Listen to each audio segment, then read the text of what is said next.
மின்வெட்டுக்கு கண்டனம் தெரிவித்து அதிமுக மகளிரணி கூட்டத்தில் தீர்மானம் நிறைவேற்றப்பட்டிருக்கிறது. அண்மை செய்தியாக பார்க்கிறோம்.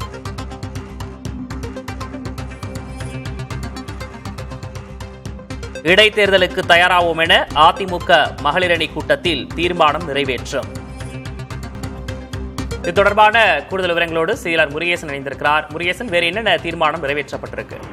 அதிமுக மகளிரின் கூட்டத்தில் முக்கியமாக 6 தீர்மானங்கள் நிறைவேற்றப்பட்டது. குறிப்பாக நடந்து முடிந்த சட்டமன்ற பொதுத் தேர்தலில் அதிமுக சார்பில் கூட்டணி கட்சியில் வேட்பாளருக்கு வாக்களித்து பொதுமக்களுக்கு மகளிர் அணி சார்பில் நன்றி தெரிவிக்கக்கூடிய ஒரு தீர்மானம் நடைபெற்றுள்ளது. அதைத் தொடர்ந்து இரவும் பகலும் அல்லாத நேரத்து பொதுச் செயலாளர் கட்சியின் பொதுச் செயலாளர் பழனிசாமி நன்றி தெரிவித்த ஒரு தீர்மானம் இருக்கிறது. 3வது தீர்மானம் முக்கியமான தீர்மானம் பார்க்கப்படுகிறது.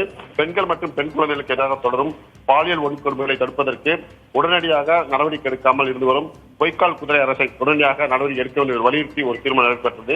அதே போன்று அரசு கல்லூரியின் உதவி பேராசிரியர் தேர்வு முறைகளில் முறைகள் நடைபெற்றதாக எழுந்த புகாரின் மீது உரிய விசாரணை மேற்கொண்டு இளைஞர்களின் எதிர்காலத்தை நிர்ணயிக்கும் வகையில் பேராசிரியர் பணியிடங்களை நியமிக்க வேண்டும் என்று தமிழக அரசு வலியுறுத்தி ஒரு தீர்மானம் நடைபெற்றது.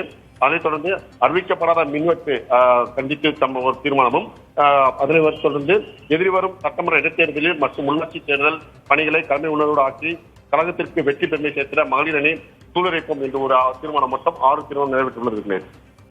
முருகேசன், 6 தீர்மானங்கள் நிறைவேற்றப்பட்டிருப்பதாக குறிப்பிட்டிருந்தீங்க. ஏற்கனவே அந்த கூட்டத்தில் துரோகிகள் வெளியேறுவதால் தொண்டர்கள் மகிழ்ச்சியாக இருப்பதாக அவர் சுட்டிக்காட்டியிருந்தார்.